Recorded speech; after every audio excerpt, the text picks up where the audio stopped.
ખેડૂતો તો ક્યારેય અમૂલને નકલી કે નબળું દૂધ નથી આપતા, પરંતુ આ જ અમૂલને, આ જ ડેરીઓને જ્યારે પોતાના પશુપાલકોને પૂરતા ભાવ આપવાના આવે તો આ ડેરીઓ એ પૈસા નથી આપતી। આ ડેરીઓએ દિવસ રાત મહેનત કરતી માતાઓ, બહેનો, ખેડૂત એના પરિવારને જઈને ક્યારેક પૂછો કે એ ગાયો કે ભેંસોનું દૂધ ભેગું કરવા માટે કેટલા વાગે ઉઠે છે। પણ જ્યારે ખેડૂતને હક આપવાની વાત આવે, ખેડૂતને પૈસા આપવાની વાત આવે ત્યારે તમામ મોટા સિવિલે છે અથવા તો ખેડૂતો ઉપર, પશુપાલકો ઉપર બળ પ્રયોગ થાય છે। ખેડૂતોની જે વેદના છે ને એને આપણે વાચા આપવાનો પ્રયત્ન કર્યો। પશુપાલકોનો આક્રોશ કે એમને કોઈ શંકા છે કે અમારા ભરાવેલા દૂધમાં કોઈ ગેરવહીવટ થયો છે। ગયા વર્ષે 2100 કરોડ રૂપિયાની ડેરી ખોટમાં ચાલતી હતી એવા સમાચાર મને ત્યાંના માધ્યમો દ્વારા જાણવા મળ્યા।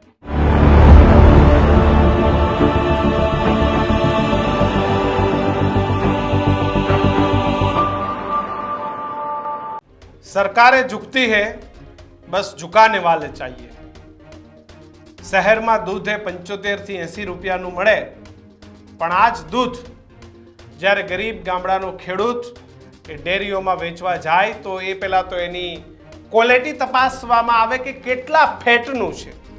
અહીંયા તો શહેરમાં કોઈ ફેટ નહીં, તમને અમૂલ જે કોથળી પેક કરીને આપે ને એના ઉપર જે લખીને આપે એ તમારે માન્ય રાખવાનું છે ને એ જ દૂધ પીવાનું છે। જો અમૂલના બ્રાન્ડથી તમે ફેમસ થઈ ગયા, પણ આજે પણ હું કહું છું કે અનેક સેમ્પલો લેવામાં આવે તો અમૂલની અનેક પ્રોડક્ટો એ ફેલ થાય છે, અનેક સેમ્પલ ફેલ થાય છે। ખેડૂતો તો ક્યારેય અમૂલને નકલી કે નબળું દૂધ નથી આપતા, પણ આ સેમ્પલ કે આ પ્રોડક્ટ ફેલ થાય છે તો એની જવાબદારી એ સંપૂર્ણપણે અમૂલની છે। પરંતુ આ જ અમૂલને, આ જ ડેરીઓને જ્યારે પોતાના પશુપાલકોને પૂરતા ભાવ આપવાના આવે તો આ ડેરીઓ એ પૈસા નથી આપતી। ડેરીઓએ રાજકીય કાર્યક્રમોની પાછળ ખર્ચાઓ કરે, પોતાના ડિરેક્ટરો, ચેરમેનો આના પ્રવાસની પાછળ ખર્ચાઓ કરે, અલગ અલગ જગ્યાએ પોતાની ફાંકા ફોજદારી કરવા ખર્ચાઓ કરે। અરે ભાઈ, આ ડેરીઓએ દિવસ રાત મહેનત કરતી માતાઓ, બહેનો, ખેડૂત એના પરિવારને જઈને ક્યારેક પૂછો કે એ ગાયો કે ભેંસોનું દૂધ ભેગું કરવા માટે કેટલા વાગે ઉઠે છે। દિવસ હોય કે રાત, શિયાળો હોય, ઉનાળો હોય કે પછી હોય ચોમાસું, દરેક પરિસ્થિતિમાં 5 વાગે ભેંસો દોવાઈ જવી જોઈએ, 6 વાગે દૂધ એ ડેરીએ પહોંચી જવું જોઈએ ને 7, 7:30, 8 ડેરીઓની ગાડીઓ નીકળે ત્યારે એ દૂધ એ અમૂલ સુધી, એ બનાસ સુધી, એ સાબર સુધી, એના પ્લાન સુધી પહોંચે એની પાછળની મહેનત હોય તો એ ખેડૂતોની છે। તો તમે 45 કે 50માં લીધેલું દૂધ એ માર્કેટમાં તમે 80, 75, 60 એનાથી વધારે ભાવમાં વેચો છો તો દીક્ષિત આ પૈસાનો હકદાર એ ખેડૂત છે, એ માતાઓ, બહેનો ને ખેડૂત પરિવાર છે। જો ખેડૂત પશુપાલકને પૈસા મળી જાય તો આ લોકોની મલાઈઓનું શું થાય?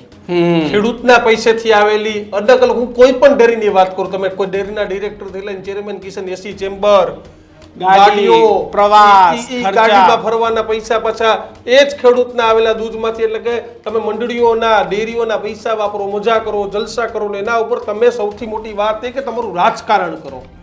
પણ જ્યારે ખેડૂતને હક આપવાની વાત આવે, ખેડૂતને પૈસા આપવાની વાત આવે ત્યારે તમામ મોટા સિવિલે છે અથવા તો ખેડૂતો ઉપર, પશુપાલકો ઉપર બળ પ્રયોગ થાય છે। આજે પણ એક બેઠક થઈ હતી, આ જ મુદ્દા આજે આપણી સાથે ચર્ચા કરવી છે। આપણી સાથે બે મહાનુભાવ જોડાયા છે, રમેશભાઈ પટેલ વરિષ્ઠ પત્રકાર છે, રાજકીય વિશ્લેષક છે, એટલે તમામ મુદ્દે વિશ્લેષણ કરતા આવ્યા છે આપણી સાથે, અને બિપિન દેસાઈ પણ આપણી સાથે જોડાયા છે। સૌથી પહેલા રમેશભાઈ આપની પાસે આવીશ, શું કહેશો? આખો વિવાદ શું ને હજુ વિવાદનો અંત આવ્યો છે કે નહીં? દીક્ષિતભાઈ, પહેલા તો આપણા દર્શક મિત્રોને અને આપે જે મુદ્દો ઉઠાવ્યો છે એ માટે આપને ધન્યવાદ આપવા ઘટે, કારણ કે ગરીબોની ને ખેડૂતોની જે વેદના છે ને એને આપણે વાચા આપવાનો પ્રયત્ન કર્યો। વાત બીજી આ કે આપણા ગામડામાં છાશ મળે, છાશ જે ફ્રીમાં મળે। સિટીમાં આવ્યા એટલે અમૂલે છાશ વેચવાનું 30 રૂપિયા ચાલુ કર્યું, 30 રૂપિયા લીટર। ખેડૂત એટલે પશુપાલકનું દૂધ 25 થી 30 રૂપિયા લેવામાં આવે, જ્યારે અહીંયા આપણા જોડે પહોંચતા એ દૂધ 70 રૂપિયા સુધીની તાકાતે પહોંચી જાય। તો આ પાણીની બોટલ 20 રૂપિયાની છે, આપણે ખબર નથી પડતી કે પશુપાલકનું ક્યાં આજથી 10 વર્ષ પહેલા પણ આ પરિસ્થિતિ હતી। એટલે આ સરવાળે ટોટલી જે એમનું વહીવટી મંડળ અને જ્યારથી ભાજપનું મેન્ડેટ પ્રથા ઘૂસી ત્યારથી આ પ્રથા ચાલુ થઈ। વાત કરીએ સાબરકાંઠાની સાબરકાંઠા ડેરી જાણવા મળ્યા મુજબ, કારણ કે હું 2 દિવસ સાબરકાંઠાના પ્રવાસે હતો અને એમના ટોટલી ગામડાઓનો અભિપ્રાય કર્યો. કિશનભાઈ, તમે માનશો, લગભગ આ પહેલી વખત ભારતના ઇતિહાસમાં એવો બનાવ બન્યો છે કે એક પશુપાલકનું તો મોત થયું અને 72 જેટલા પશુપાલકો જે માગણી માગવા ગયા હતા એમના ઉપર 370 નો કલમ દાખલ કરી છે. યાર, ફરિયાદ નોંધાઈ. આનાથી વધારે ભયંકર પરિસ્થિતિ શું હોય યાર ગુજરાતમાં? તમે એટલે ક્યાંક આના પાછળ મહાભ્રષ્ટાચારની બુ આવે છે. આજે 5મી સંઘ એવો છે જેમાં મહીસાગરમાં મૂળ 5 જગ્યાએ વિરોધની જ્વાળા ઉઠી છે. એટલે સાબરકાંઠાની પરિસ્થિતિ આજે પણ ભાગલા પાડોને રાજ કરવાની એવી ભાજપની નીતિ અપનાવી છે, પરંતુ પશુપાલકો પોતાનું લાખો લીટર દૂધ ગરીબોને મફત વેચવા તૈયાર, રેડી દેવા તૈયાર છે, પણ અંદર ભરાવા તૈયાર નથી. તો એમની મનોદશા શું થતી? મોટી મોટી લડાઈ કેમ થઈ ગઈ? અચાનક પોલીસે બળ પ્રયોગ કરી દેવું પડ્યું? પહેલેથી ચાલતું તું મુદ્દો કેમ અચાનક એવડો મોટો થયો કે જેમાં એક પશુપાલકે ખેડૂતે પોતાનો જીવ ગુમાવવાનો વારો આવ્યો? દીક્ષિતભાઈ, આની શરૂઆત તો 1લી તારીખથી થઈ હતી. 1લી તારીખથી આ બધી મેટર ચાલુ થઈ અને ખેડૂતોએ એમની ન્યાયની માગણી માટે ગયા હતા. ત્યાં કઈ હથિયાર લઈને ફાયરિંગ કરવા થોડા ગયા હતા. પરંતુ ત્યાં ગયા એટલે પશુપાલકોને સાંભળવા તો દૂર રહ્યા. એમનું મોવડી મંડળ, એમના કોઈ મંત્રીઓ ત્યાં ન રહ્યા હાજર, એમના સભ્યો ના રહ્યા અને બાઉન્સરો ત્યાં ઉભા રાખ્યા. અને બાઉન્સરોએ જયારે દાદાગીરી કરી એટલે પરિસ્થિતિ વણસી. નંબર 2, એમના ખુદ એમડી સાહેબ એવું કહે છે કે પથ્થરમારો ખેડૂતોએ કર્યો નથી. આના પ્રૂફ છે મારા જોડે. તો પછી પથ્થરમારો કોને કર્યો? એટલે પૂર્વ નિયોજિત આ ખેડૂતોને અટકાયત કરવાનું ષડયંત્ર હતું મોટું, અને એટલા માટે પ્રેશરાઇઝ કરીને 72 જણા ઉપર 370 જેવી કલમો લગાવી દીધી. તમારું શું આંકલન છે? કોણે કરાવ્યો આ પથ્થરમારો? પથ્થરમારો ક્યાંક એમની સમર્પિત જ પેનલ હતી યાર. ખેડૂતો તો ગયા જ નતા પથ્થર લઈને. હું આપની ઓફિસે મળવા આવ્યો છું, આપના સાંભળો, હું તો ત્યાં ઉભો રહેવાનો છું. ના જોડે કે ફરી મારે અહીંયા દમ પડ્યો. અને કોણ વ્યક્તિ ત્યાં જાય પથ્થરમારો કરવા માટે? જે આ બધા કે છે ખેડૂતોએ કર્યા છે, પરંતુ ખેડૂતોનો કોઈ પથ્થરમારો થયો નથી. ક્યાંક અંદરના માણસો દ્વારા પથ્થરમારા થયા અને પછી નામ ખેડૂતોનો, એટલે ભવિષ્યમાં ક્યારે ખેડૂત અથવા પશુપાલક એના વિરોધનો અવાજ જ ના ઉઠાવી શકે. આ હદ સુધીની પરિસ્થિતિનું નિર્માણ સાબરકાંઠામાં ભાજપ પ્રેરિત પેનલોએ આ કર્યું છે. આ સત્ય છે. બિલકુલ. આપણી સાથે બિપિન દેસાઈ છે તે જોડાયા છે. ફેડરેશનના પૂર્વ કર્મચારી પણ રહી ચૂક્યા છે, ઓડિટ પણ કરી ગયા છે. બિપિનભાઈ, પશુપાલકોની જે ડિમાન્ડ છે કે અમને ભાવ વધારો આપો, ગયા વર્ષે પણ ભાવ વધારો આપો, આ ભાવ વધારો, પણ હકીકતમાં તમને લાગે છે કે આ ખેડૂતોને ભાવ વધારો આપવો જોઈએ અથવા તો જે આપ્યો છે એ ભાવ વધારો યોગ્ય છે? આખી ઘટનાક્રમ ભાવ વધારો શું છે એ સમજવું છે મારે. આમાં દીક્ષિતભાઈ એક વસ્તુ છે કે ખેડૂતો ભાવ વધારો માંગવાના હકદાર છે. જેમ કે આપણે સરકારી નોકરીમાં પણ દર કર્મચારી નોકરી કરતો હોય એટલે એને જે તે નિયમ પ્રમાણે બોનસ મળવા પાત્ર છે. પછી જે 8-30 હોય, 10% હોય, 15%, 20%, જે તે નિયમ હોય એનામાં. પણ એવી રીતે દૂધ ઉત્પાદકો જે ભાવ નક્કી ડેરી કરે છે, ડેરી દર વર્ષે એ લોકો દૂધનો ભાવ એ પ્રમાણે દૂધ ભરાવે છે. હવે દરેક ડેરી પ્રોડક્ટ બનાવીને GCM નું દૂધ વેચે છે. GCMF એ લોકોની પાસે પ્રોડક્ટ બનાવે છે, જેમ કે બટર હોય, ચીઝ હોય, ઘી હોય, શ્રીખંડ હોય. દરેકના ફેટ પ્રમાણે એ લોકોના ઇન્ટરપૂલ રેટ હોય છે. ડેરી ખરીદે અને જે તે પ્રોડક્ટ બનાવે. દાખલા કે કોઈ ડેરીએ કોઈ પ્રોડક્ટ વધારે સારી બનાવી હોય કે જેનો બજારમાં ભાવ કે એ પ્રમાણે વધારે મળતું હોય, એને એ પ્રમાણે ભાવ ફેર એવી રીતે એ લોકો GCMF આપે છે. અને એ ઉત્પાદકોને વર્ષના અંતે એપ્રિલથી માર્ચનું સર્વાયુ ફાઇનાન્શિયલ યર પૂરું થાય એટલે ડેરીએ કેટલો નફો કર્યો છે, કેટલો ભાવ વધારો ઉત્પાદકોને મળવા પાત્ર થાય છે, એના અલગ કરે છે. એટલે આમાં ભાવ વધારો એ લોકોને મળવા પાત્ર છે. તો પછી બિપિનભાઈ, કેમ ડેરીઓ આ ખેડૂતોને, પશુપાલકોને કેમ પૈસા નથી આપતી? એવો કઈ તકલીફ છે અથવા તો એ નફાના પૈસામાંથી ક્યાં કાતર વાગી ગઈ કે આ પૈસાઓ ખેડૂતોને આપી શકાય એમ નથી? ક્યાં લોચો વાગી ગયો? કિશનભાઈ, અત્યારે હું હાલ આપણે ત્યાં જોઈ રહ્યો છું કે ત્યાં ડેરીમાં મીટિંગ ને ચાલી રહી છે. ડેરી પાસે કાચું સરવૈયું હોય, ફાઇનાન્સ મેનેજર હોય એ દર મહિને P&L એકાઉન્ટ, પ્રોફિટ છે, લોસ છે, દર મહિને કેટલું દૂધ આવ્યું, કેટલું વેચાણ, ડિરેક્ટરને રિપોર્ટ કરતા હોય. એટલે તમે એક વર્ષના આધારે તમને કાચું સર્વે તો મળે કે આટલા વર્ષે આટલો તમને અંદાજે ભાવ વધારો મળવા પાત્ર છે. આજે તમે માર્ચ મહિનો પૂરો થાય, એપ્રિલ, મે, જૂન પૂરો થઈ ગયો, ધીરજ ખૂટતી હોય. પશુપાલકો બી ખેતીમાં એ લોકોના ઘણા બધા રોકાણ કરતા હોય છે. ગાયો ભેંસો એ લોકો લોન ઉપર લાવતા હોય છે, એટલે એ બધા પૈસા એ લોકોને ચૂકવવા પડતા હોય છે. પશુપાલકો શેક મળતો પોતાના વધારો ના મળતો હોય તો પછી પશુપાલકોનો આખો બી સહી વાત કે આટલી બધી નેગોશિએશન કરવાની જરૂર ક્યાં પડે છે? કિશોરભાઈ મને કહો કે સંચાલકો હોય, મેનેજમેન્ટ, એ કેટલું મળશે? એમની પાસે તમારે બેલેન્સ શીટ રજૂ કરી દો, રફ તો રફ, કાચું કે ભાઈ આ અમારો હિસાબ છે. તમે પારદર્શક વહીવટ હોય તો કોઈ પશુપાલકને શંકા શું કરવા જાય? તમે કે હું હોઉં તો પણ શંકા ના જાય. પારદર્શક વહીવટ હોય તો કોઈ તમારે કશું જો છુપાવવાનું ના હોય તો કોઈને શંકા ના. પશુપાલકને બેસાડીને સમજાવો. તમારા પ્રોક્યોરમેન્ટના સ્ટાફ હોય છે દરેક ડેરીમાં, દૂધ મંડળી પર એ લોકોની ફ્રીક્વન્ટલી વિઝિટ થતી હોય છે. એ લોકો દરેકને મળીને દૂધ મંડળીના ચેરમેન, સેક્રેટરી જોડે મીટિંગ કરીને સમજાવી શકતા હોય છે કે ભાઈ તમારો આ જાતનું છે, તમે આટલું દૂધ ભરાવશો તો તમને આટલા ફાયદા છે, આટલા બેનિફિટ છે. એ લોકો બધી વસ્તુ રજૂ કરે. પશુપાલકોનો આક્રોશ કે એમને કોઈ શંકા છે કે અમારા ભરાવેલા દૂધમાં કોઈ ગેરવહીવટ થયો છે? બિલકુલ. એટલે કે રમેશભાઈ, એમના દૂધમાંથી મલાઈ કોક તારવી ગયું છે, પૈસા ક્યાંક XYZ જગ્યાએ જતા રહ્યા છે, અને સામળભાઈ ઉપર અવારનવાર આક્ષેપો લાગતા હોય છે. ઘણીવાર બટેકા, આ તે બીજું ત્રીજું, એટલે આક્ષેપો એમની પર ઘણીવાર લાગતા હોય છે. એટલે ક્યાંક હવે આ વખતે એમને પોતાની ખુરશી હલતી દેખાય હોય એવું તમને ક્યાંય લાગે છે કે હવે આપણી ખુરશી જતી રહેવાની છે? કારણ કે વર્ષોથી એક હતું શાસન, સાબર એટલે સામળભાઈ, સામળભાઈ એટલે સાબર. સાચી વાત છે કિશનભાઈ. ગયા વર્ષે 2100 કરોડ રૂપિયાની ડેરી ખોટમાં ચાલતી હતી એવા સમાચાર મને ત્યાંના માધ્યમો દ્વારા જાણવા મળ્યા, અને એમને લોન લઈને નફો ચૂક્યો. આ વર્ષે પણ 2000 કરોડથી વધુ ડેરી નુકસાનમાં ચાલે છે એવા સમાચાર સામે આવી રહ્યા છે. તો એ આજે આ લે છે ને, હા, એ નુકસાન આવડું તમે દૂધ લઈ સસ્તું દૂધ લઈને મોંઘું વેચો છો તો એ નુકસાન કેમ આવ્યું?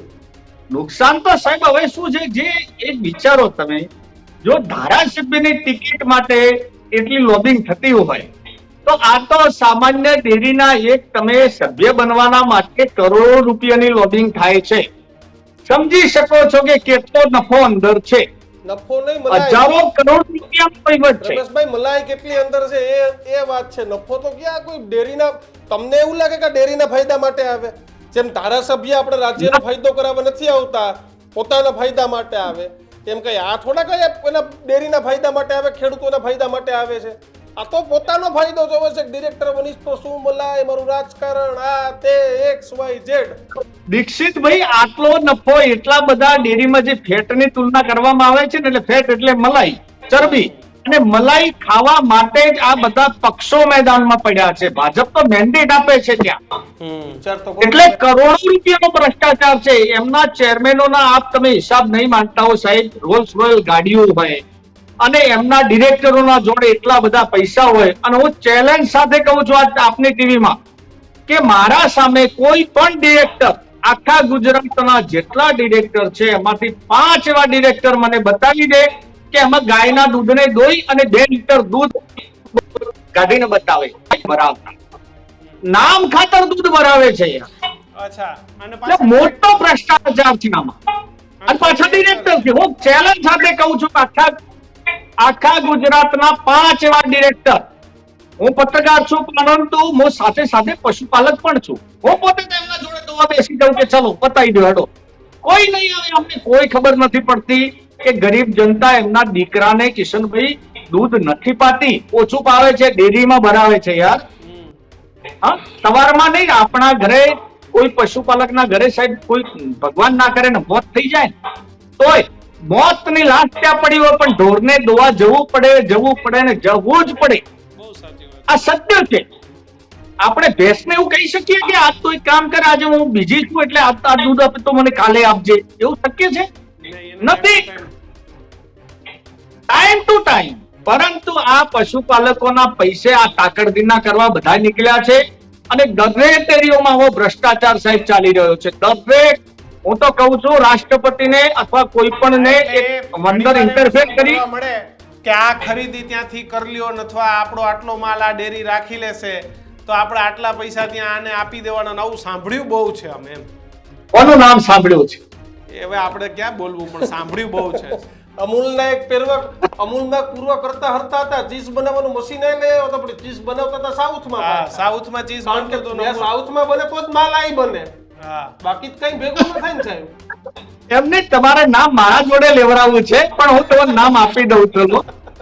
અત્યારે ચર્ચા ચાલી રહી છે એક જેમના સપ્લાયર છે બાબુભાઈ મારવાડી. યસ. વાત સાચી છે. જે વ્યક્તિ 1995-96 માં સાયકલનો તૂટેલો ટાયર સાથે નીકળતો હતો, આજે એના કને ઘરે 2 કરોડની ગાડીઓ છે યાર. કેટલા હદ સુધીની વાતો પોકી છે. ભલે એમને કર્યું ના કર્યું એમનો વિષય, આપણે એમાં આક્ષેપ કરતા નથી, પરંતુ ઉત્તર ગુજરાતની મોટા ભાગની ડેરીઓ પર સપ્લાયરોએ કબજો કરેલો છે અને આના મુદ્દા ઉપર તો છેક પ્રાઇમ મિનિસ્ટરની ઓફિસ સુધી રજૂઆતો થયેલી છે. માનનીય ભરતભાઈ એમ વ્યાસ સાહેબે પણ રજૂઆતો કરી છે, પરંતુ કોઈને સત્તાધીશોને આમાં કઈ પડી નથી. મજા કરો, મલાઈ જ્યાં સુધી દૂધમાં છે ત્યાં સુધી લીધે રાખવાની છે. બિલકુલ બિલકુલ. રમેશભાઈ, બિપિનભાઈ, આ બંને મિત્રો અમારી સાથે જોડાયા, બંનેનો આભાર. તો આશા રાખીએ કે પશુપાલકોને એના હકના પૈસા મળી રહે, કારણ કે ડેરીઓએ કોઈ તમારા ખાનગી માલિકીની નથી કે તમારા બાપુજીની પેઢી નથી. ડેરીઓ એ હજારો લાખો ખેડૂતોની મહેનતનું પરિણામ છે અને એ મહેનતના પૈસા એ ખેડૂતોને મળવા જોઈએ, એમના ખાતામાં મળવા જોઈએ, નહીં કે ડિરેક્ટરો કે એ પોતાનું રાજકારણ શેકે, પોતાની ગાડીઓ લે, પોતાના દીકરાઓને સેટ કરે અને સપ્લાયર ચેનમાં જે ડેરીઓમાં કમિશન લાગ્યું છે કે ભાઈ આપણે આટલા બટેકા ખરીદો તો આપણે સાબર ડેરીમાં આપી દઈશું, કે આપણે આમ કરો તો આપણે આમ કરી દઈશું, મસાલાઓ, દૂધ, આ બધી જ રીતે ડેરીઓનો અને એમના જે ખેડૂતો છે તેમનો ઉપયોગ થઈ રહ્યો છે. ખેડૂતોને એના હકનું મળવું જોઈએ.